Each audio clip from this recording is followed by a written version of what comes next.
Hello everyone, good morning. আশা কৰোঁ আপোনালোক সকলোৰে খবৰ ভাল। আজি এটি ফেচ পেকৰ ভিডিঅ' লৈ আহিছোঁ।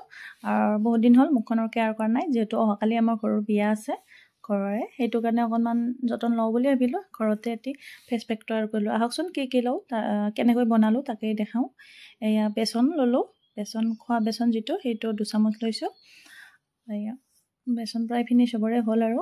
এয়া পতঞ্জলীৰ এল'ভেৰা জেল লৈছোঁ 1 চামুচ। এইটো আপোনালোকে যিকোনো ব্ৰেণ্ডৰে ল'ব পাৰে, তেনেকুৱা কথা নাই পতঞ্জলীৰে ল'ব লাগিব বুলি। এয়া গোলাপ জল লৈছোঁ, গোলাপ জল 1 চামুচ লৈছোঁ।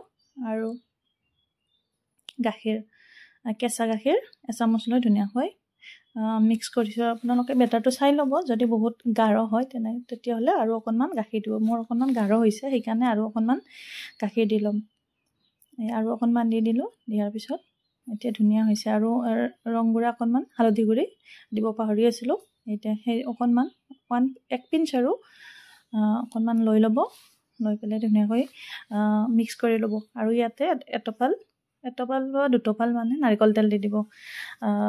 ইয়াত নাৰিকল তেল নিদিলেও হ'ব, যদি আপোনালোকৰ ওচৰত ভিটামিন কেপচুল থাকে, ভিটামিন ইৰ যিটো, সেইটো যদি থাকে তেতিয়াহ'লে নাৰিকল তেল নিদিলেও হ'ব। মোৰ ওচৰত বৰ্তমান সেইটো নাই, শেষ হৈছে, সেইটো কাৰণে নাৰিকল তেল দি ধুনীয়াকৈ মিক্স কৰি ল'লোঁ। এতিয়া মিক্স কৰা হৈ গ'ল। এতিয়া মুখখন বাৰু ধুই আহিছোঁ, তথাপিও গোলাপ জলেৰে অকণমান কটন লৈ ধুনীয়াকৈ চাফা কৰি ল'ম। আৰু যদি কিবা মলি আছে গুচি যাব, সেইটো কাৰণে এতিয়া ধুনীয়াকৈ মুখখন চাফা কৰি ল'ম। দেখিছেনে, এনেকৈ চাফা কৰি লৈছোঁ। তাৰপিছত হাতেৰে আঙুলিৰ সহায়ত ধুনীয়াকৈ লগাই যাম। আপোনালোকে ইচ্ছা কৰিলে ব্ৰাছেৰেও লগাব পাৰে, মই আঙুলিৰে লগাইয়ে ভাল পাওঁ মানে। আৰু ধুনীয়াকৈ লগাই দিছোঁ গোটেই মুখখনতে ইয়াতে। আৰু চকুৰ আশে পাশেও লগাই লৈছোঁ, যিহেতু মোৰ একো প্ৰব্লেম নাই তেনেকুৱাকৈ চকুত লগালে, আৰু একো বেয়া বস্তু যিহেতু নহয়, সেইটো কাৰণে চকুৰ ওপৰত, চকুৰ তলৰ এইখিনিত মানে গোটেইখিনিতে লগাই লৈছোঁ আৰু ধুনীয়াকৈ। আৰু মুখখনত লগাই পেলাই অকণমান বাচি গ'ল, সেইখিনি ডিঙিটোতো লগাই দিছোঁ। ডিঙিটোত লগাব পাৰিলে ভাল, আৰু মুখখন আৰু ডিঙিটো একে হৈ থাকিলে ভাল লাগে, নহ'লে ডিঙিটো ক'লা হৈ থাকিলে কিবা মুখত বহুত মেকআপ কৰা যেন লাগে, সেইটোৰ কাৰণে সেয়া গোটেই ধুনীয়াকৈ মুখতে আৰু গলতে লগাই ল'লোঁ।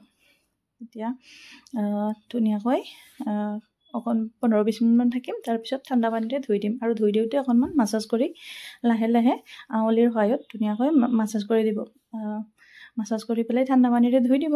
এয়া মই ধুই আহিলোঁ, ধুই অহাৰ পিছত এয়া দেখিলেনে কি ধুনীয়া ৰিজাল্ট। মুখখন পূৰা চাইনিং কৰি আছে আৰু কোমল হৈ গৈছে। কিছুমানে হয়তো পাৰ্লাৰত ফেচিয়েল কৰিব যাব নোৱাৰিবও পাৰে, হয়তো পইচাৰ অসুবিধাৰ নহ'লে বা আৰু টাইমৰ অভাৱতো হ'ব পাৰে, যাব নোৱাৰিবও পাৰে। মোৰ দৰে এনেকৈ ঘৰতে প্ৰস্তুত কৰি ফেচ পেক লগাব পাৰে, বহুত ধুনীয়া ৰিজাল্ট পায়। সপ্তাহত 2 দিন লগালে মানে আপোনাৰ ধুনীয়া ৰিজাল্ট পাই যাব, গ্ল' এটা আহিব। আৰু মুখখন মোচাৰ পিছত এই গোলাপ জলটো টনাৰ হিচাপে ব্যৱহাৰ কৰোঁ। মই প্ৰায় মানে গা ধুই আহি পেলাই বা মুখ হাত ধুলে গোলাপ জলে ব্যৱহাৰ কৰোঁ। আৰু ভিডিঅ'টো চাই যদি ভাল পালে মোৰ পেজখন ফ'ল' কৰি দিব, আৰু কমেণ্টেদি জনাব।